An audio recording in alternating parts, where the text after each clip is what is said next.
함께 기도하겠습니다. 아버지 하나님, 참으로 감사드립니다. 이 세상 가운데서 하나님을 알지 모르고 알지 못하고 살아갔던 저희들을 우리 하나님께서 당신의 백성으로 삼아내시고자 당신의 영을 우리에게 보내주시고 우리 안에서 하나님을 알 수 있는 길을 그리스도 예수 안에 있는 생명과 은혜와 진리의 말씀을 듣게 하심으로 당신의 백성 삼아주셔서 하나님의 영을 갖고 살아가는 사람들로 다시 지어주신 은혜에 감사드립니다. 오늘 하루가 바로 그 같은 은혜의 삶을 살아가게 하시는 하나님의 인도하신 가운데 있는 하루가 될 줄로 믿습니다. 그날을 위하여 우리 주님께서 주시는 말씀에 우리의 영혼이 더욱더 흥황하며 새 힘을 얻고 일어나는 귀한 시간들 되게 도와주시옵소서. 예수님의 이름으로 기도하옵나이다. 아멘. 자, 오늘 이 아침에 주시는 우리 하나님의 말씀은 자, 이사야 46장 8절부터 13절까지입니다. 이사야 46장 8절로 13절입니다. 우리 함께 찾으시고요. 그리고 같이 이 말씀을 읽도록 하겠습니다. 너의 패역한 자들아, 이 일을 기억하고 장부가 되라. 이 일을 마음에 두라. 너희는 옛적 일을 기억하라. 나는 하나님이라. 나 외에 다른 이가 없느니라. 나는 하나님이라. 나 같은 이가 없느니라. 내가 시초부터 종말을 알리며 아직 이루지 아니한 일을 옛적부터 보이고 이르기를 나의 뜻이 설 것이니 내가 나의 모든 기뻐하는 것을 이루리라 하였노라. 내가 동쪽에서 사나움 날짐승을 부르며 먼 나라에서 나의 뜻을 이룰 사람을 부를 것이라.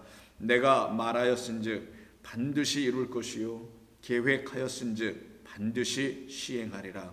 마음이 완악하여 공의에서 멀리 떠난 너희여, 내게 들으라. 내가 나의 공의를 가깝게 할 것인즉 그것이 멀지 아니하나니 나의 구원이 지체하지 아니할 것이라. 내가 나의 영광인 이스라엘을 위하여 구원을 시온에 베풀리라. 아멘. 자, 오늘도 우리에게 주시는 이 말씀을 통해서 우리 하나님께서 우리 안에서 어떤 일을, 또 이 세상을 향하여서는 어떤 일을 계속 해나가고 계신지를 우리가 이 말씀을 통해서 듣기를 원합니다. 8절에서 본문은 이렇게 시작합니다. 너희 패역한 자들아 라고 말씀을 합니다. 그리고 이 일을 기억하고 장부가 되라. 이 일을 마음에 두라라고 말씀합니다. 이 패역한 자들을 놓고 12절에서는 마음이 완악한 자들이라고 하며 하나님의 그 의에서, 의로우심에서 멀리 떠난 너희라고 말합니다. 그럼 하나님의 의에서 떠났다라는 것은 그 하나님의 의가 필요하지 않다는 것을 말하는 것이겠죠. 그래서 나는 당신의 의가 필요하지 않습니다. 나는 나의 의로도 충분합니다. 나의 의로도 이 세상을 사는 것 하나도 부족함이 없을 뿐만 아니라 내가 죽고 난 다음에라도 나는 나의 의대로, 온전함으로, 나의 선함으로 살았기 때문에 나는 하나도 문제가 없습니다 라고 하는 그런 사람들을 놓고 말씀하는 것이 바로 하나님의 공의에서 떠난 너희여 라고 말씀하며, 그들을 향하여 하나님께서 내게로 돌아오라 라고 하시며, 내게로 돌아올 수 있는 길은 바로 나로 다시 들어라, 나를 들어라, 내 말을 들으라고 하시는 겁니다. 그래서 이 12절에서 너희여 내게 들으라. 어떤 것을 듣게 해주실까요? 나의 의로움이 너에게 가까이 와 있으니 너에게서 떠나야 할 그 너의 의를 버리고 너에게 가까이 다가가고 있는 나의 의를 듣고 그 의를 영접하라. 그러면 너희는 구원함을 얻을 것이며 이와 같은 하나님, 그와 같은 신은 나 외에 어느 누구도 있지 아니하다. 너의 그 의를 불의로 여겨주며 나의 의를 너희가 취함으로 말미암아 너희가 의로워지게 하겠다라는 그 같은 신은, 그 같은 하나님은 이 세상 그 어디에도 있지 아니하다라고 말씀하십니다. 그런데 안타깝게도 이와 같은 복음의 말씀을 이 세상은 가볍게 여기거나 만홀히 여기거나 아니면 아예 들으려고 하지도 아니합니다. 그저 자기들이 살아가는 삶의 내용과 이 세상 인간, 사람이 가르쳐준 하나님의 지으심을 받은 이 세상, 그 세상에서 살고 있는 피조물들의 말들을 듣고 그 말들에 의해서 그저 선과 악으로만 이 세상을 바라보고 그 안에서 선한 삶을 살아가면은 그저 그것이 하나님이 원하시는 뜻이거나 아니면 하나님이 없는 자들에게는 그저 그것이 자기의 삶을 온전하게 잘 이 세상에서 아름답게 살아가는 방식을 제공해 줄 것이라고 믿고, 더 나아가서는 그렇게 믿고 나면은 내세에서도 어떤 천국이나 그와 같은 상응한 어떤 곳에 갈 수 있다고 생각하는 사람들을 놓고 하나님 말씀하십니다. 패역한 세대라고 하시며 패역한 백성이라고 하십니다. 먼저 8절을 다시 한번 보시면 너희 패역한 자들아 라고 되어 있습니다마는, 본래 이 본문은 그 말로부터 시작되는 것은 아니고요. 여기 명령문으로 전부되어 있습니다. 첫 번째는 이 일을 기억하라, 기억하라. 이 일을, 그 일이라는 것은 그 앞에서 말씀하신 것이죠. 하나님 외에는 다른 어떠한 신이 없다라는 것을 기억하라. 내가 너희가 이 세상에 나올 때 내가 안았고 업었고 내가 너희를 대신하여 짊어졌고 이와 같이 너에게 짝이 되어 너를 하나, 너와 내가 하나가 되어 살아가게 하는 그런 신은 이 세상에 없다, 나 외에는 없다라는 그 말씀을 기억하라라는 것이죠. 그것을 기억하라. 그리고 두 번째로 언급되는 부분이 여기 장부가 되라는 말입니다. 근데 이거 장부가 된다라는 말은 그냥 이쉬라는 단어인데요, 이 이쉬를 동사화시켜서 그 남자가 되라라는 뜻이에요. 장부가 되라라기보다는 자기 자신을, 이게 제기동사와 사역동사를 썼기 때문에 자기 자신을 남자가 되게 하라, 너희들 자신을, 이런 얘기죠. 하나님께서 말씀하는 겁니다.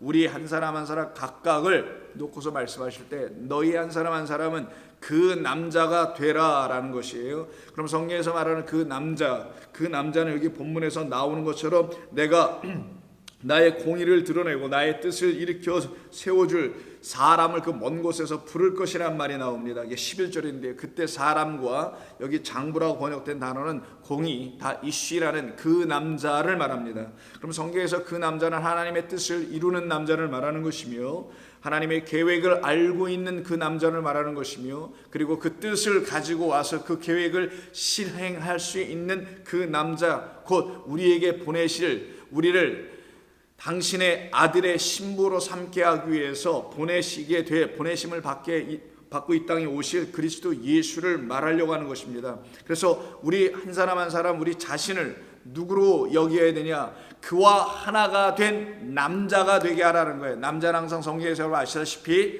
생명을 가진 자를 남자라고 합니다. 여성은 생명을 갖고 있지 못하다, 이런 말이 아닙니다. 남자와 여자로 지어놓으시고 여자에게는 씨가 없는 존재로 지어주신 겁니다. 그리고 남자에게만 씨가 있는 자로 지어놓으신 거예요. 하나님이 우리에게 당신을 드러내 주시기 위한, 진리를 설명해 주시기 위한, 우리가 어떻게 그 생명을 얻어 그 영생에 들어가며 구원을 얻는지를 설명하시는 것이잖아요. 그래서 남자에게만 씨가 있게 됩니다. 여성은 씨를 가질 수가 없습니다. 그런데 남자 여자로 구별해서 이렇게 지어놓으신 이유는 그 진리를 설명하기 위한 것뿐이지 우리 모두는 다 그냥 사람에 불과한 겁니다. 사람인데 그 사람을 성경은 뭐라고 하냐? 그 남자, 씨를 가진 남자를 기다려야 할 사람, 그 씨를 가진 남자를 기다려야 할 사람은 그 남자를 기다려야 될 여자이겠죠. 그 여자를 갖다가 우리라고 설명하는 거, 이걸 비유로 가르치려고 하셨던 것뿐입니다. 그래서 우리 자신을 말하는 거예요. 그 남자가 되게 하라라는 것은 그 남자가 우리에게 씨를 주면 우리도 씨를 가진 자가 되니, 씨를 가지면 아들을 낳게 됩니다. 아들을 낳아 그 아들을 안고 있는 사람을 누구라 하냐? 씨 가진 사람이라고 하는 거예요. 그걸 갖다 교회로 설명하면 교회는 여자니까 교회는 바로 그리스도라는 그 하나의 씨를 잉태하여 갖고 있는 어떤 존재를 말하는 것이죠. 그를 놓고 성경은 지금 말하는 것입니다. 하나님께서 너희 스스로를 그 씨 가진 남자가 되게 하라. 다른 말로 하면 그 내 아들이 너희에게 와서 너희와 하나로 연합하여 그로 말미암아 씨를, 생명입니다, 말씀이에요, 그를 넘겨받은 그 남자가 너희들도 되라 라는 말씀인 겁니다. 그것이 바로 기억하라 다음에 붙어있는 장부가 되라는 그 말의 본래의 뜻, 그 씨를 가진 남자, 성도, 완전한 자가 되라 라고 말씀하신 것이며, 세 번째가 여기서는 본문에서는 첫 번째로 등장되어 있는 너희 패역한 자들아 라고 되어 있는데, 이건 명사가 아닙니다. 패역한 자들아 이렇게 하면 그들을 부르는 혹격, 불을 호자 써서 혹격처럼 여겨지죠. 그런 뜻이 아니고요, 이건 동사로 사용된 것입니다. 패역한 자들을 돌아오게 하라라는 뜻을 갖고 있어요. 여기 슈브가 번역이 안 되어 있는데 패역한 상태에 있는 존재들을 돌아오게 하라라는 뜻이에요. 돌아오라는 겁니다. 너희 패역한 자들아 돌아오라는 의미도 되어 있지만 패역한 자들을 돌아오게 하라라는 강조 사역으로 사용됩니다. 그리고 마지막에 네 번째로 여기 지금 기록되어 있는 것은 마지막 여기서 본문에서 끝부분에 해당되는 이 일을 마음에 두라라고 되어 있는 것인데, 그냥 여기 마음에 두다라는 숨이라는 동사를 쓰지 않고 그냥 그 마음에라고만 되어 있습니다.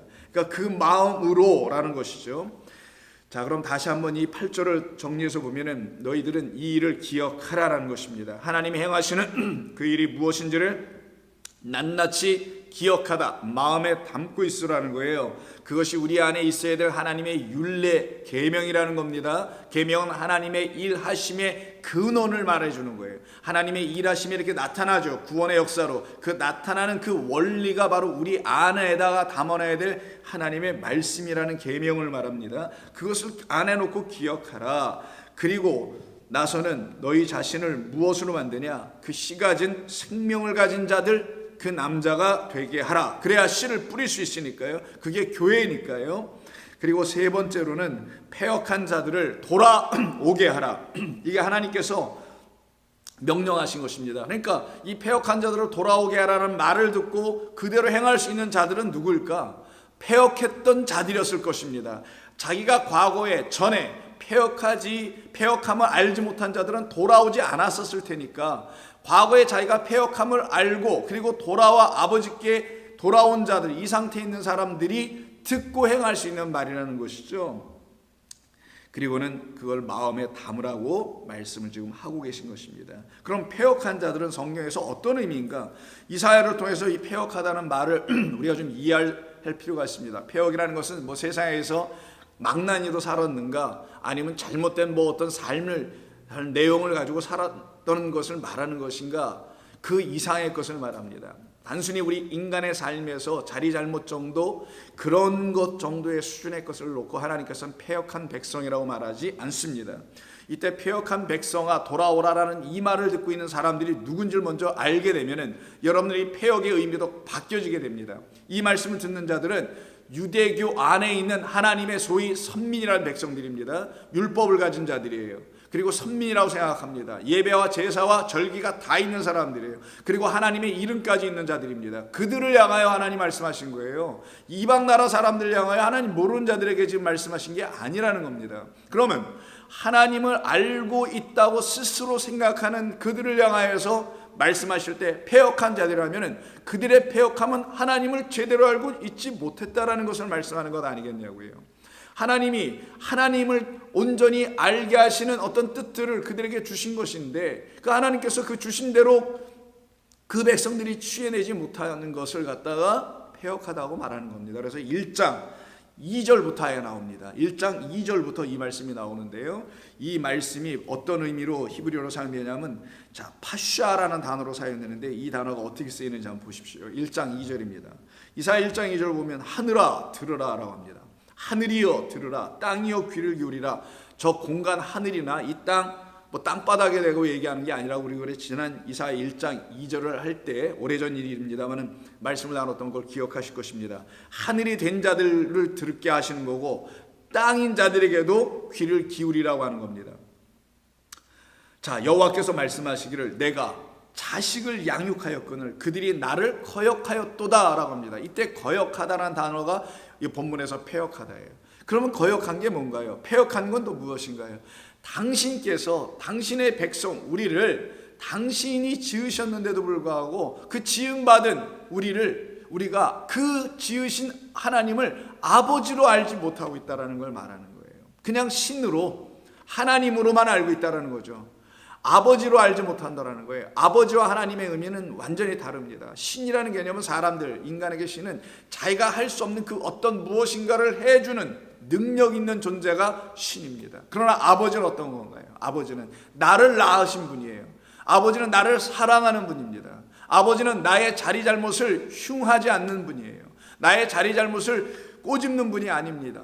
오히려 덮으시고 가리시는 분이 여러분들의 아버지입니다. 마찬가지입니다. 여러분들의 부모님들이 그와 같이 여러분들을 양육하고 키우셨던 것처럼 바로 하늘의 아버지, 우리를 지으신 그분도 똑같이 우리를 허물하시는 하나님이 아니라 우리를 사랑으로 덮는 하나님, 사랑으로 감싸는 하나님, 우리를 긍휼히 여기시는 하나님, 우리가 잘되기를 소망하시는 아버지와 같은 하나님, 우리가 상처받지 않고 어려움 당하지 아니하고 이 세상을 살아가길 원하는 우리의 육신의 아버지들의 마음과 같이 하나님이란 우리 아버지는 단순한 신이 아니라 우리가 이 세상의 거짓된 것들로부터, 우상들로부터 해함을 당하지 아니하고 그들의 말에 농락을 당하지 않고 사기를 당하지 않고 헛된 길로 가지 않기를 바라시는 것이 우리 하나님 아버지이신 겁니다. 그래서 자식들아 라고 얘기한 거예요. 이스라엘 백성들을 향하여서, 그 성전에서 예배드리는 자들을 향하여서 너희는 내 자식이야 라고 얘기하신 것입니다. 그래서 비유로 내가 자식을 양육하였거늘 길러냈는데도 그들이 철이 들었다고 하며 그들이 스스로 어떤 힘이 있다고 하더니만 세상으로 나가버리더라. 나를 거역하도다. 이들을 갖다가 범죄자라고도 합니다. 이들을 죄인이라고도 합니다. 같은 1장 28절에서도 하나님께서 말씀하십니다. 하나님께서 27절부터 시온은 예루살렘 성전이 있는 곳이죠. 시온은 정의로 구속함을 받고 그 돌아온 자들은 공의로 구속함을 받으리라. 이때 정의는 여러분 미슈파트니까 하나님의 온전하고 신실한 말씀으로 심판받는다라는 것을 말합니다. 그러면 그때 하나님의 공의가 드러나게 됩니다. 그럼에도 너는 나의 의로 살아난다. 너 하나님의 말씀이 없어서 죽을 수밖에 없는 자여, 그러나 너 나로 인하여 갖게 된 그 믿음으로 내가 너를 의롭다게 하게 하는 나의 의가 너 안에 지금 들어가 있으니, 내가 영접했으니 내가 나의 의로 너를 살려내겠다라는 말을, 정의로 구속함을 받고 그 돌아온 자들은 공의로 구속함을 받으리라. 그러나 이렇지 않은 자들이 있더라는 거예요. 패역한 자와 죄인은, 그러면 죄인과 패역한 자는 동격으로 사용한 것이죠. 죄인 아시다시피 하나님의 진리라는 참된 뜻에서 벗어난 것을 말하죠. 그래서 그 벗어나 있는 다른 데다가 관역을 정해놓고 거기에다가 계속 슈링을 하거나 화를 쏘더라는 것이죠. 참된 하나님의 진리의 말씀에 그 말씀이 이런 것이군요라고 깨달음을 찾아내고 맞춰내야 되는데, 그러지 못하고 거짓된 말을 놓고 그걸 들으면서 아 그게 맞는 거구나 하고 그 거짓된 비진리에다가 계속 뭔가를 하더라는 거예요. 그 상태를 놓고 성경은 죄라고 합니다. 그러면 이 죄의 옆에 같이 붙어있는 오늘 본문에서 말하는 이 파슈아라는 단어인 패역한 자가 여기서 다시 나오네요. 그럼 패역한 자가 뭔지 알게 되는 것이죠. 이 세상에서 말하는 그런 패역한 자들을 단순히 이야기하는 게 아닙니다. 물론 그들 다 패역해 있습니다. 하나님을 떠나 있으니까 패역해 있겠죠. 하나님을 떠나 있으니까 잘못된 삶을 막 자기의 뜻대로 살아가겠죠. 그러나 성경은 하나님의 백성들을 향하여서 말씀하고 있는 겁니다. 우리를 향하여 말한다는 것이에요. 이 말씀은 단순히 세상에서 자리 잘못이나 하고 있는 그런 존재들을 향하여서만 말씀하는 것이 아니라는 걸 우리가 알아야 하는 것이죠. 그래서 패역한 자와 죄인은 함께 패망할 것이고 여호와를 버린 자도 멸망할 것이라. 그러면 죄인, 여호와를 버린 자, 그의 모두를 갖다 뭐라고 하냐? 다 패역한 자라고 성경은 말씀하더라는 거예요. 그들은 자기들의 기쁨을 쫓아 가더라는 것이죠. 그래서 29절에서 너희가 기뻐하던 상수리 나무로 말미암아 그 밑에 가서 뭐 했습니까? 그들이 우상을 숭배했죠. 그곳에서 물 없는 곳에서 거기를 하나님의 성전이라고 설정해 놓고 거기서 열심히 하나님을 섬겼다라는 거예요. 그래서 너희가 기뻐하던 그 상수리 나무로 말미암아 오히려 너희는 부끄러움을 당할 것이요 너희가 택한 동산으로 말미암아 수치를 당할 것이다. 동산 하나밖에 없어요. 에덴 동산은 그 동산으로 가르쳐 주신 물이 나오는 동산, 물이 나오는 성전입니다. 그 성전에 상수리 나무가 아니라 생명나무가 서야 하는데 이들은 자기들이 만들어 심어놓은 상수리 나무, 물 나오지 않는 곳에 세웠으니 그 나무는 죽은 나무일 거 아니겠어요? 생명이 없는 나무일 거 아니겠습니까? 그래서 30절에서 너희의 잎사귀 마른 상수리 나무 같을 것이요 너희는 그런 존재 같다라는 거죠. 다 말라버린, 왜? 물이 없으니까. 그래서 물을 빨아올리지 못하는 그 상수리 나무니, 상수리는 여러분 아시다시피 다산을 상징하는 겁니다. 그래서 이스라엘 백성들이 당시에 그 근동 지방에 있었던 그 다산 종교를 믿고 많은 것을 풍요롭게, 자식도 열매고 자식도 축복이라 생각해서 자식도 많이 낳고 자기의 삶에서 필요한 것도 많은 것을 구하며 누리고 살고 싶었던 그것을 구하고 찾는 바알 종교가 있었는데 그 종교의 영향을 받고 그들을 쫓아가고 있는 삶의 모습을 누구에게 와서 찾고 있는 거냐? 그 바알에 가서 찾는 게 아니라 여호와 하나님에게 가서 그걸 찾고 있더라는 거예요. 그래서 여호와 하나님이 바알로 둔갑이 됐다는 것을 말하는 겁니다. 세상이 이방 신들을 쫓아가고 있었던, 세상을 쫓아가는 거죠. 신도 없는데 그를 쫓아가며 거기서 다산과 만흥과 축복이라는 번영을 누리고 싶어하는 그 욕심이, 그 모습이, 이 육적 그 삶이 여전히 살아있는 그 모습으로 살아가고 있는 이방 사람들을 보고, 아, 저게 잘 나가는 것 같네, 저렇게 살아야 세상에서 멋지게 사는 거지 라고 하며 그것을 마음에 품고 하나님께 나와 제사를 더욱더 열심히 드렸던 이유는 그렇게 되고 싶은 욕심이 있었기 때문이라는 거예요. 그래서 하나님을 바라보는 그 눈들이 전부 다 우상의 마음을 가지고 바라보는, 그걸 갖다 음행하는 마음이요, 간음하는 마음이라고 했던 것입니다. 그래서 여기는 어떤 곳이냐? 너희는 잎사귀 마른 상수리 나무 같을 것이요 물 없는 동산 같은 곳에서 너희들이 지금 머물고 있다라고 하는 거예요. 바로 그곳을 하나님은 패역한 백성이 사는 곳이다 라고 말합니다. 이곳에 하나님께서 당신의 종들을 보내시는 겁니다. 첫 번째로 보내시는 종들을 선지자라고 합니다. 그 선지자들로 시작돼서 쭉 하나님께서 보내시다가 마지막 선지자 우리 주 예수 그리스도를 이 땅에 보내시는 것이죠. 그 많은 선지자들 중에 에스겔이라는 선지자를 예로 우리 한번 바라보죠. 에스겔서 2장을 보시면 인자라는 이름을 갖고 있는 에스겔을 하나님께서 부르셔서는 2장 1절에 이렇게 말씀합니다. 내 발로 일어서라, 내가 내게 말하리라 하시며 그가 내게 말씀하실 때 그의 영이 내게 임하사, 성령이 내게 임하사, 항상 하나님의 영 진리의 성령 말씀이 내게 임하사 나를 일으켜 내 발로 세우시기로 내가 말씀하시는 자의 소리를 드디어 듣기 시작했다라는 거예요. 그러니까 하나님의 말씀이라는 그 소리를 들을 수 있는 사람들은 바로 에스겔처럼 이사야처럼 다 또 성령이 내게 임하시면 전부 다 말하잖아요. 주의 영이 내게 임하시면 그때 비로소 하나님의 말씀의 소리가 들리기 시작하더라는 거죠. 내게 이르시되 인자야, 내가 너를 이스라엘 자손 곧 패역한 백성, 나를 배반하는 자들에게 보내노라. 그래서 하나님은 이방 백성을 패역한 백성을 하지 않았습니다. 그들은 이미 사망 가운데 있습니다. 그런데 이스라엘 자손, 바로 하나님의 말씀을 가지고 있어야 될, 하나님의 영을 가지고 있어야 될 그들, 근데 하나님의 영을 갖고 있지 못한 상태에 지금 죽어가고 있는 그들이죠. 그들을 갖다가 패역한 백성이라고 말씀하며 그들이 그 조상들이 내게 범죄하여 오늘까지 이르렀고 이 자손은 얼굴이 뻔뻔하며 마음은 굳어있는 자니라. 내가 너를 그들에게 보내노니 너는 그들에게 이르기를 주 여호와의 말씀이 이러하시다 하라. 그들은 패역한 족속이라. 그들이 듣든지 아니 듣든지 그들 가운데 선지자가 있음을 알지니라. 즉 그들에게는 하나님께서 보내신 에스겔이라는 선지자는 없고 참된 말을 하는 선지자는 없음을 보게 해주겠다는 거예요. 그래서 자기들이 갖고 있는 선지자는 거짓 선지자라는 사실을 에스겔이라는 선지자를 통해서 낱낱이 들춰내게 하시겠다라는 의미가, 그들이 듣든지 아니 듣든지 그들 가운데 선지자가 있음을 알지니라.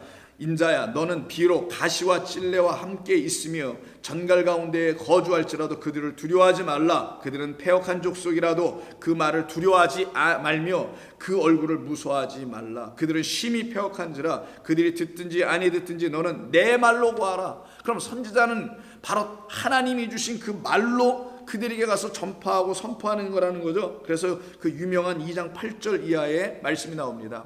하나님이 주시는 두루마리를 그가 취하여 먹게 되죠. 그래서 3장 2절에 내가 입을 벌리니 그가 그 두루마리를 내게 먹이시며 내게 이르시되 인자야, 내가 내게 주는 이 두루마리를 내 배에 넣으며 내 창자에 채워라 하시기에 내가 먹으니 그것이 내 입에서 달기가 꿀 같더라. 그때 이후에 4절부터 드디어 내 말로 그들에게 구하라라고 하나님께서 다시 명령하십니다.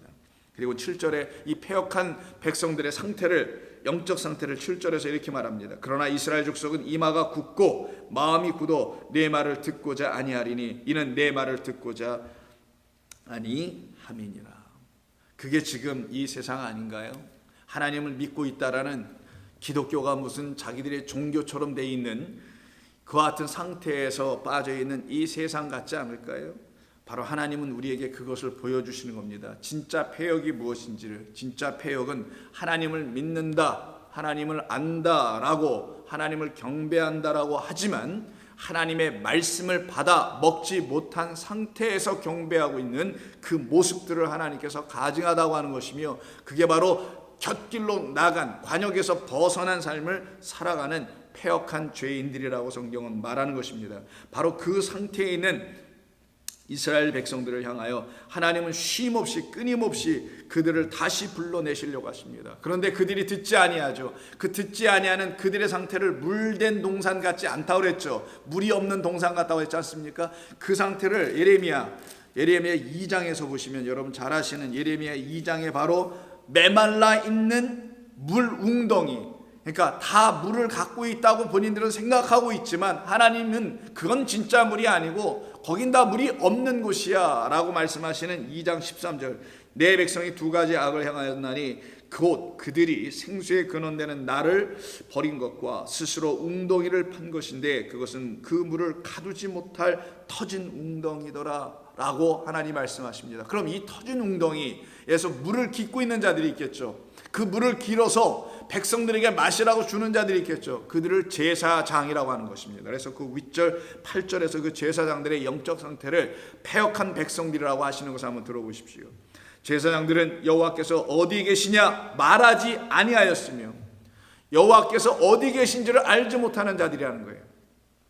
그들 안에 계셔야 될 그 하나님이 계시지 않고 있다는 것이죠. 그들은 외치는 것이 그저 그들의 성전 안에 계시다, 그들의 땅 영역 영토 안에 계시다, 그래서 우리를 지금 지키고 계신다라는 이야기만 하고 있다는 것입니다. 그래서 제사장들은 여호와께서 어디 계시냐 말하지 못하고 있다는 거예요. 하지도 않고 있고, 그들의 삶 속에서 여호와 하나님이 당신들 안에 계시지 아니합니다, 그러니 어서 돌아오시오 라고 말하지 못하더라라는 거죠. 그 상태가 바로 이스라엘 백성들의 영적 어둠의 상태였던 것입니다. 더 나아가서 율법을 다루는 율법사들이 있겠죠. 율법 학자들은 나를 알지도 못하며 율법을 다루고 있다는 거예요. 하나님을 알게 하는 지식을 하나님의 영에 부어주심 두루마리를 먹음으로 쓰고 다는, 그와 같은 달고 쓰는 그 역사가 일어난 이후에 하나님의 율법을 전하고 가르치는 자들이 되어야 하는데 그러지 못하고 있다고 말합니다. 관리들도 나에게 반역하며 선지자들은 바알의 이름으로 예언하고 무익한 것들을 따랐습니다. 이게 바로 반역, 패역한 상태의 이스라엘 백성들입니다. 바알의 이름으로 서슴지 않고 예언하고 있는 것이죠. 여기서 살짝 여호와의 이름을 갖다가 둔갑시켜서 말하고 있는 수많은 바알 종교들은 이 세상에 너무나 많이 있음을 우리가 잘 알고 있습니다. 이사야 65장도 이렇게 말합니다. 65장 2절, 내가 종일 손을 펴서 자기 생각을 따라 옳지 않은 길을 걸어가는 패역한 백성들을 불렀다라는 거예요. 하나님께서 왜 이렇게 부르시는가? 그들을 부르지 않으면 그들은 사망의 길로 갑니다. 그래서 하나님께서 패역한 길로 걸어가고 있는 그들을 찾아서 불러내시는 이유는 그들에게 하나님을 가르쳐 주시기 위한 것입니다. 계속 가면 그들은 불태워져 죽기 때문인 거예요. 그래서 이사야 66장 마지막, 이사야가 이렇게 끝난다는 것이 놀라운 것이기도 하지만 여기는 하나님의 은혜가 담겨 있기도 한 것입니다. 이사야 66장 마지막 절 24절이 이렇게 끝납니다. 그들이 나가서 내게, 여기서 그들이라는 것은 하늘, 새하늘과 새 땅이 된 그들을 말합니다. 그게 22절이죠. 새하늘과 새 땅이 되어 있는 그들, 하나님께 참된 예배를 드릴 수 있는 그들, 그게 23절입니다. 이들이 나가서 누구에게? 패역한 자들에게예요.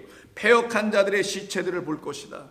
패역한 자들은 다 멸망 가운데 떨어진다는 거예요. 그 벌레가 죽지 아니하며 그 불이 꺼지지 아니하여 모든 혈육에게 가증하게 되어 있는 상태를 볼 것이다. 이와 같은 상태에 있는 자들을 갖다가 멸망의 상태에 있는 자들이라고 합니다. 멸망은 바로 패역한 자들, 하나님을 떠난 자들, 하나님 없이 자기의 의로움으로 살아가려고 하는 자들, 자기의 생각으로 여전히 자기의 세상을 이루려고 하는 자들을 말합니다. 그래서 시편 37편 38절에서도 동일하게 하나님께서는 당신의 의인들을 불러내시고 그들을 구원해 내심과 동시에 한편으로는 하나님의 그 의로움의 말씀 안으로, 공의의 말씀 안으로 들어오려고 하지 아니하고 자기들의 의의 안에 여전히 머물려고 하는 자들, 그들을 패역한 자들이라고 하며, 그 패역한 자들을 향하여서 하나님께서는 다음과 같이 38절에서 말씀합니다. 범죄의 자들은 함께 멸망하리니, 이때 이 범죄자가 패역한 자들입니다. 악인의 미래는 끊어질 것이나 의인들의 구원은 여호와로부터 오나니 그는 환난 때에 그들의 요새이시로다. 여호와께서 그들을 도와 건지시되 악인들에게서 건져 구원하심은 그를 의지한 까닭이미로다. 그러니 이 범죄자라고 말하는 이 패역한 백성들은 자기를 의지하는 자들인 것이 분명히 드러나는 거고요. 자기를 의지하다가 멸망의 길에 들어서 있음을 깨닫게 하시는 주의 성령으로 하나님의 심판을 받고 거기에서 돌이켜 하나님께로 나온 사람들은 바로 하나님을 의지하는 자들로 세워지게 되어 하나님의 의로 구원받는 하나님의 백성들로 서게 됩니다. 이렇게 하나님은 당신의 백성들을 구원해 내시길 원하시는 것입니다. 이게 하나님이 원하시는, 기뻐하시는 일이기 때문인 거예요. 하나님은 만민이 구원에 이르기를, 구원받기를 원하십니다. 하나님은 모든 사람들이 당신이 누구이신지를 알기를 원하십니다. 그 하나님이 어떤 분이신지를, 사랑의 아버지라는 사실을 알기를 원하십니다. 우리 인간이 내놓을 수 있는 것은 악밖에 없구나라는 것을 철저하게 깨닫게 해주셔서, 그러나 그런 우리를 탓하거나 흉하지 아니하시고 당신의 아들 안에서, 그 아들을 진리의 아들 그리스도라고 합니다. 그 안에서 하나님의 말씀을 가르치는데, 그 말씀은 다 사랑과 은혜와 진리입니다. 그 말씀을 다시 듣게 하셨을 때 우리의 영혼들이 살아나 하나님의 구원의 즐거움으로 다 회복되는 심령이 되기를 원하시는 게 하나님의 뜻인 것이에요.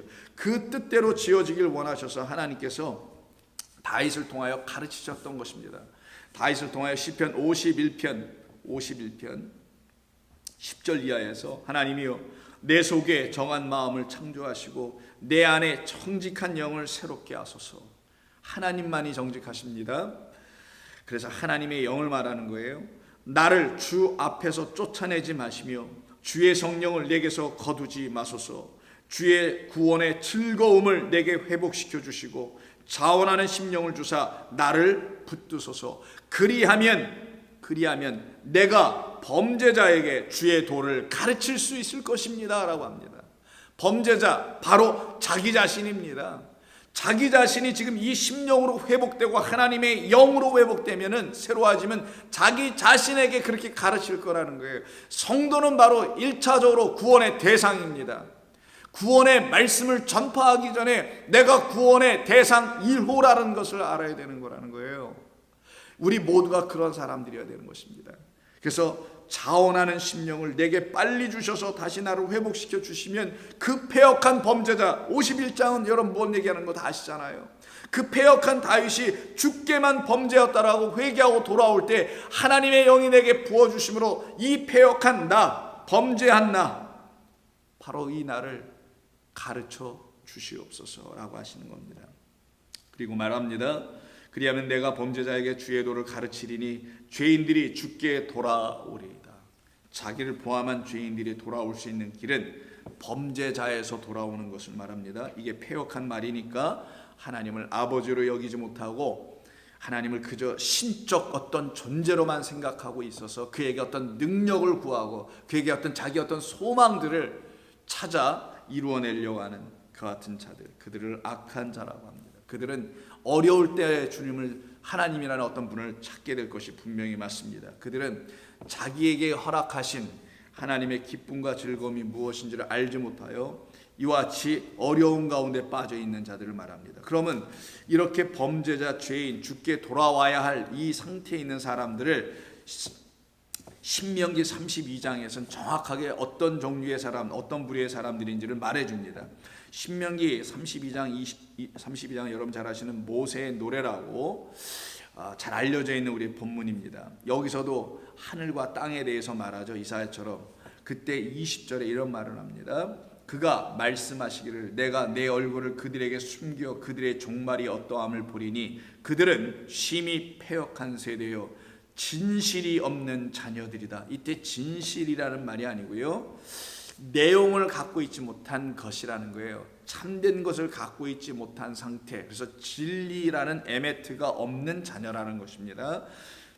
그래서 패역한 세대를 다른 말로는 뭐라고 설명한 것이냐면 진리를, 신실한 하나님이시죠. 신실한 하나님이라는 그 진리를 갖고 있지 못한 자녀. 그래서 여기서도 자녀를 쓰잖아요. 그래서 하나님만이 참되신 나의 아버지다. 나를 낳으신 그분은 나를 진리 가운데로 인도하시는 분이시다. 패역한 길에서 벗어나게 하실 수 있는 유일한 분은 오직 아버지 하나님뿐이다. 그런데 그들이 하나님이 아닌 것으로 이렇게 얘기하잖아요. 하나님이 아닌 것이면 다른 모든 것이죠. 눈에 보이는 것. 하나님은 눈에 보이는 것이 아닙니다. 분이 아니란 말이에요. 그래서 아닌 것으로 내 질투를 일으키며 허무한 것으로 내 진노를 일으켰도다. 이게 바로 재앙을 쌓고 있는 패역한 백성들의 끝의 모습인 것입니다. 그런데 여기에 대해 하나님 말씀하십니다. 오늘 본문이 이와 같은 종들에게 당신이 하시는 일을 가르쳐 주시는 거예요. 알려주십니다. 그게 오늘 본문 11절이에요. 내가 동쪽에서 사나운 날짐승을 부르며 먼 나라에서 나의 뜻을 이룰 사람을 부를 것이라. 내가 말하였은즉 반드시 이룰 것이며 계획하였은즉 반드시 시행할 그 하나님의 백성, 우리를 구원해내시기 위해서 당신의 아들 그 사람을 보내시는 이야기를 말씀합니다. 그가 오셔야만이 우리의 패역한 우리의 불의의 자리에서 우리를 하나님의 의의 자리로 인도해 나가시는 것이죠. 그래서 이사야 53장, 여러분 잘 아시는 우리 고난받는 종, 우리 주 예수 그리스도께서 이 땅에 오신 이유가 무엇인지를 설명해주고 예언해준 말씀이죠. 4절, 그는 실로 우리의 질고를 지고 우리의 슬픔을 위하여 당하신 자죠. 징벌을 우리 대신 받으신 고난당하신 우리 주님이십니다. 그리고 죽으심을 당하신 그 주님이시죠. 그가 이 땅에 오셔서 하신 일이 무엇인가? 11절입니다. 그가 자기의 영혼에 수고한 것을 보고 만족하게 여길 것이라. 나의 의로운 종이라고 하네요. 나의 의로운 종이 자기 지식으로 많은 사람을 의롭게 하며 그들의 죄악을 친히 담당하리로다. 그리스도 예수 안에만 하나님의 참다운 의가 무엇인지를, 율법이 본래 말하려고 했던 이 의가 무엇인지를 그리스도 그 종이 오셔서 다 들추어내는, 생명을 담은, 살려내는 이야기를 담은 복음이라는 그 이야기를 우리에게 주실 유일한 지식을 갖고 있는 지혜의 하나님으로 우리에게 오시겠다, 보내주시겠다라는 거예요. 그래서 그가 오시면 그러므로 내가 그에게 존귀한 자와 함께 몫을 받게 하며, 성도입니다. 그래서 존귀한 자는 강한 자와 함께 탈출을 한 것을 나누게 하리니 이는 그가 자기 영혼을 버려 사망에 이르게 하며 범죄자 중 하나로 헤아림을 받았음이라. 그러나 그가 많은 사람의 죄를 담당하여 범죄자를 위하여 기도하였다라고 하시죠. 우리 주님이십니다. 이때 범죄자가 바로 패역한 백성을 말합니다. 우리 주님의 이 땅에 오신 바로 이것이었던 거예요. 패역한 자들을 위해서 버림받으러 오신 것입니다. 무엇을 버리러 오셨나요? 당신 안에 있는 생명을 우리에게 주셔서 우리 안에 있는 패역한 것을 버리게 하시려고, 그가 먼저 우리가 하나님을 온전히 알지 못하게 되어 있었던 그 율법에 대하여 당신의 죽으심으로 우리도 율법에 대하여 이 눈이 어두운 그 상태로 보고 있는 그 율법에 대하여 죽게 하고 눈을 열어 다시 하나님의 말씀 율법을 다시 읽고 가르쳐 주시는 주 예수 그리스도의 영으로 눈을 뜨게 되는 역사, 그때가 바로 패역한 백성이 하나님의 의의 백성이 되는 순간이거든요. 그것을 이루시기 위해서 우리 가운데 오시는 겁니다. 그래서 누가복음 9장을 보시면은 우리 주님께서 당신의 제자들을 놓고 다음과 같이 말씀합니다. 누가복음 9장 41절입니다. 예수께서 대답하여 이르시되 믿음이 없고 패역한 세대여라고 하십니다. 이 말씀은 여러분, 예수님께서 소위 변화산이라는 곳에 올라가셔서 변화되신 이후에 내려와 보니 예수님의 남아있던 그 제자들에게 어떤 아버지가 귀신 들렸다라고 하는 더러운 영이었죠. 그 영에 걸려 있었던, 그 말을 갖고 있었던 그 아들을 그 제자들에게 고쳐달라고 데려왔는데 이들이 무슨 수를 써도 되지 않더라는 거죠. 그때 예수님께서 그 아들을 데리고 오게 하시고서는 제자들에게 지금 말씀하고 있는 겁니다. 거기에 둘러서 있는 자들에게 말씀하는 것이죠. 패역한 세대여, 내가 얼마나 너희와 함께 있으며 너희에게 참으리요 내 아들을 이리로 데리고 오라라고 하실 때 패역한 백성 앞에 붙어있는 말이 더 중요한데 믿음이 없다라는 말을 쓰십니다. 그럼 패역한 백성은 뭔가? 믿음이 없는 백성이에요. 믿음이 없다는 건 뭐예요? 로마서 10장에 있는 것처럼 그리스도의 말씀을 듣지 못한 거예요. 믿음은 들음에서 나는데 들음은 그리스도의 말씀으로 말미암는 건데, 그리스도는 뭐냐? 진리라는 거예요. 생명이라는 겁니다. 우리에게 참된 생명이라는 아버지를 전해줄 수 있는 말을 갖고 있는 자, 그래서 그만이 성령 기름 부음을 받고 오신 자, 그의 말을 듣지 못하면 뭐가 되냐? 전부 다 믿음이 없는 자가 되는 겁니다. 그러니까 교회에서 말하고 있는, 세상 교회들이 말하고 있는 믿음은 그건 믿음이 아니고 바로 그리스도의 말씀인 레마로 하나님의 말씀을 듣기 시작하는 사람들만 패역한 자에서 나올 수 있다는 거예요. 그런데 그 말씀을 못 들으면 뭐라고 하냐? 믿음이 없는 피스티스가 되어 있지 않은 상태에 있는 사람들을 패역한 자라고 합니다.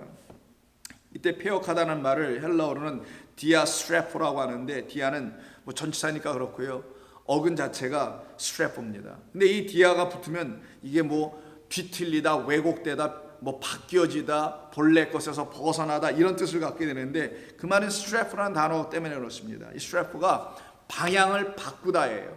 좋은 의미와 나쁜 의미가 있습니다. 잘못된 패역된 길로 가던 자들이 방향을 바꿔 돌아오면 이게 슈브, 하나님께로 돌아가는 완전한 온전한 회개가 되는 건데, 그렇지 못하고 하나님이 정해놓으신 그 길을 가다가 돌이켜 다른 길, 자기의 길을 가고 있는 모습을 지금 본문에서 쓰는 겁니다. 이걸 갖다가 지금 패역한 백성이라고 말합니다. 이 상태가 바로 하나님의 말씀을 갖고 있지 못한 상태, 그거를 좀 알려주려고 귀신 들린 자 하나가 여기 지금 등장되어 있는 거예요. 귀신이 아니죠. 여러분 아시다시피 더러운 영이니까 그 더러운 말을 갖고 있는 자, 깨끗한 거룩한 하나님의 말씀, 우리를 정결케 하시는 말씀. 여러분 우리는 우리의 것으로 정결하지 못하잖아요. 이 세상의 가르침으로도 안 되고, 우리가 내세울 수 있는 가끔 뭐 자주든 선한 어떤 것들로 우리를 씻을 수 있는 게 아니잖아요. 그거는 하나님의 하시는 일의 결과로 나타나는 것들에 불과한 것뿐 아니겠습니까? 그래서 우리를 씻을 수 있는 건 오직 당신의 말씀, 그 말씀이 어떻게 우리를 씻는가? 그 말씀이 나를 용서하심으로 씻는다라는 거예요. 깨끗게 하신 말씀으로 깨달아 알아듣기 시작할 때만이 거기서 더러운 말이 우리에게서 떠납니다. 근데 이 말을 갖고 계속 있으면 어떤 일이 벌어지냐? 바로 마귀의 자녀가 되는 겁니다. 그래서 여러분 잘 아시는 요한복음 8장에서 바리새인과 서기관들을 향하여서 예수님께서 말씀하신 것이 이런 말이잖아요. 43절, 너희 어찌하여 아직도 내 말을 깨닫지 못하느냐? 아직도 내 말을 들을 줄 알지 못하냐? 그러니까 어떻게 들어야 하는지를 알지 못하니 깨달음이 없다라는 거예요. 이 상태를 놓고 뭐 하는 거야? 이게 바로 패역한 상태, 여전히 마귀의 영을 갖고 있는 상태라고 합니다. 44절에서 너희는 너희 아비 마귀에게서 났다. 그러면 참된 아버지를, 하나님을, 그분에게서 난 자들은 누구겠어요? 말을 알아듣는 자들이겠죠. 말을 깨닫는 자들이겠죠. 그래서 이게 바뀌는 거예요. 말을 알아듣지 못하게 하는 마귀라는 자를 아버지로 갖고 있다가, 저가 내 아버지가 아니라는 것을 그리스도 예수님의 말씀을 통해서 깨달아 알게 됐을 때 거기서 스트레포, 방향을 틀어서 하나님을 향하여 갈 수 있는 자들이 되는 것입니다. 바로 그렇지 못하고 자기들의 길을 여전히 걸어가고 있는 자들 갖다가 너희는 너희 아비 마귀에게서 났으니 너희 아비의 욕심대로 너희도 행하고자 하느니라 라고 말씀합니다. 그는 진리에 서지 못하고 거짓을 말할 때마다 누구의 것으로? 자기 것으로 얘기하더라는 거예요. 자기의 것으로 말하나니 그는 거짓말쟁이요 거짓의 아비가 되었더라. 그래서 사도들이 복음을 전하러 나갔을 때 이 거짓의 아비 마귀에게 붙잡힌 자를 하나 만나게 됩니다. 비시디아 안디옥이라는 지역에 갔을 때 바울과 바나바가 복음을 전하는데, 여러 회당에서 복음을 전할 때 하나님의 능력이 나타납니다. 그래서 그들이 이제는 이게 하나님의 말씀이구나 라고 해서 하나님의 말씀을 막 들으려고 모여들어요. 그때 엘루마나라고 하는 유대인 마술사 한 사람이 있었는데, 이 사람이 바울과 그 바나바를 박해합니다. 이때 9절을 보신 바울이라고 하는 사울이 성령에 충만하여 그 사람을 주목하여 말하기를 이렇게 말해요. 이르되 모든 거짓과 악행이 가득한 자요 마귀의 자식이요 모든 의의 원수요 주의 바른 길을 굽게 뒤틀어 놨다는 거예요. 똑바로 되어 있는 그 진리의 길을 뒤틀어 놔가지고 사람들을 혼란케 만들고 있는 자, 굽게 하기를 그치지 아니하겠느냐라고 그를 책망합니다. 그래서 바울은 그가 복음을 다 전하는 이야기를 하는 그 끝부분에서도 바로 이와 같이 어그러진 이 상태의 말을 가지고 복음을 전하며 교회를 세우고 있는 수많은 사람들을 보고서는 같은 사도행전 20장 30절에서 예배소 교회 장로들, 지금으로 말하면 교역자들을 말합니다. 말씀을 전하고 성도들을 세워나가는 그 사람들을 모아놓고 당부의 말로 이렇게 말합니다. 또한 여러분 중에서도 제자들을 끌어 자기들을 따르게 하려고 어그러진 말을 하는 사람들이 일어날 줄을 내가 아노라. 어디에서? 밖에서 들어오지 않더라는 거예요. 교회, 예배소 교회 안에 있을 거라는 거죠. 그래서 여러분들 중에서 하나님의 말씀을 진리로 알아듣지 못하게 되면 그 자기는 진리가 안 돼 있는데도 불구하고 그 진리를 전한다고 하여 하나님의 어그러진 말을 진리로 전하는 자들이 나타나게 될 것이다. 이때 어그러진 말이 바로 디아스트레포, 폐역했다라는 말입니다. 이 폐역한 가운데 있는 상태에서 또 주의 복음을 진리로 전하고 있는 사도 바울은 빌립보 교회를 향하여 빌립보서 2장 14절 15절에서 이렇게 말합니다. 이는 너희가 흠이 없고 순전하여 어그러지고 거스르고 있는 이 세대, 이걸 아까 예수님은 폐역한 세대라고 했죠. 세대 가운데서 하나님의 흠 없는 자녀로 세상에서 그들 가운데 빛들로 나타내며 어떻게? 생명의 말씀을 밝히는 자들로서, 그 생명의 말씀을 밝혀 우리 모든 성도들의 다름질, 그 트랙 안에서 뛰는 것이죠. 복음의 경주자들이시죠. 하나님이 뛰라고 하는 그날까지는 뛰어야 하는, 그래서 복음으로 살아가야 하는 그 같은 종들로 그리스도의 날에 자랑할 것이 있게 만들기 위한 하나님의 온전한 말씀, 그 말씀을 듣고 있는 자들을 갖다가 놓고 말하는 겁니다. 그런데 그렇지 않으면 그들을 다 누구라 하냐? 하나님이 하시는 옛 정리를 기억하지 못하고 나 외에 다른 아버지라는 그 하나님은 있지 않다라는, 존재할 수 없다라는 그 사실을 모르고 살아가는 자들, 이들을 본문 오늘 46장 8절과 9절이 폐역한 자들이라고 합니다. 그러나 하나님은 그와 같은 곳에서 하나님 말씀하십니다. 10절, 내가 시초부터 종말을 알리며, 이게 뭐겠어요? 시작, 태초입니다. 베레시트서부터 그 마지막을 난 다 너희들에게 알리며, 그러니까 하나님의 시작 안에는 하나님의 끝도 있다라는 거예요. 하나님의 시작은 곧 완성이라는 거예요. 시작하고서 오늘도 해보고 내일도 해보고 수정해보고 바꿔가면서 한번 만들어가 보자, 그것은 세상 우리 인간이나 하는 일이고 하나님은 그런 분이 아니다. 하나님은 우리와 다르다. 어떻게?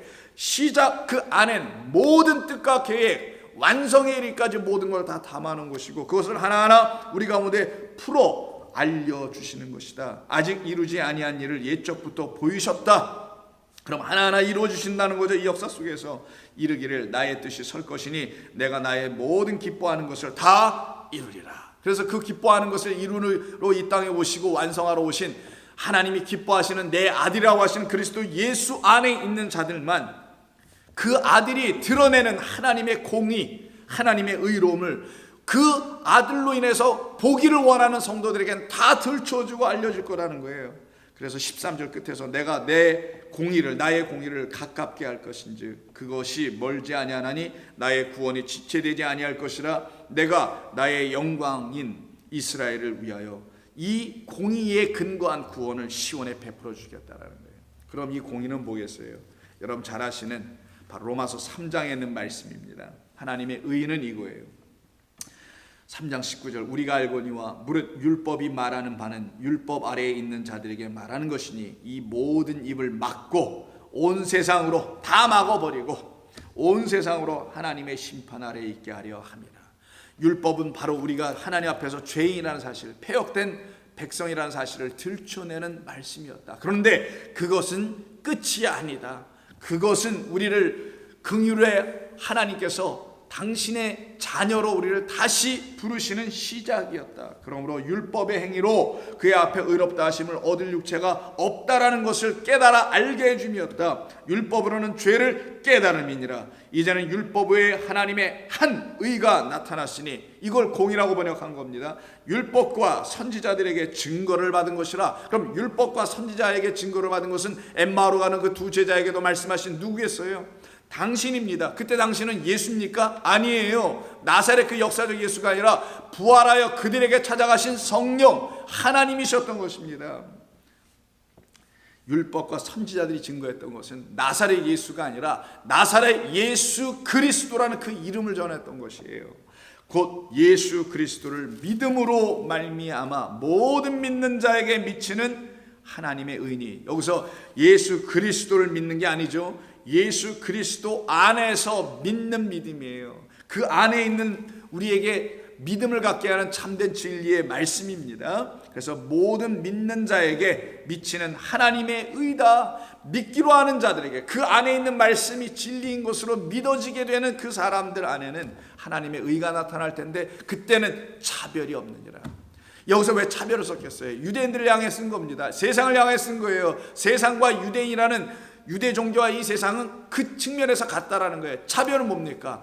이만큼 했니 저만큼 했니 못했니 이 정도를 나누는 거 아니겠어요? 그건 인간의 선한 행위 같은 것들이거든요. 율법을 오해하여 그만큼 지켰네 이만큼 못 지켰네 이것으로 차별을 두고 차등을 두어 의가 되었니 반쯤 되었니 덜 되었니 라고 말하는 그런 의가 아니다. 이거는 영원히 단 한 번에 드려진 하나님의 완전한 당신의 의로움을 들춰내게 하신 하나님의 의가 나타난 십자가의 사랑의 이야기다라는 겁니다.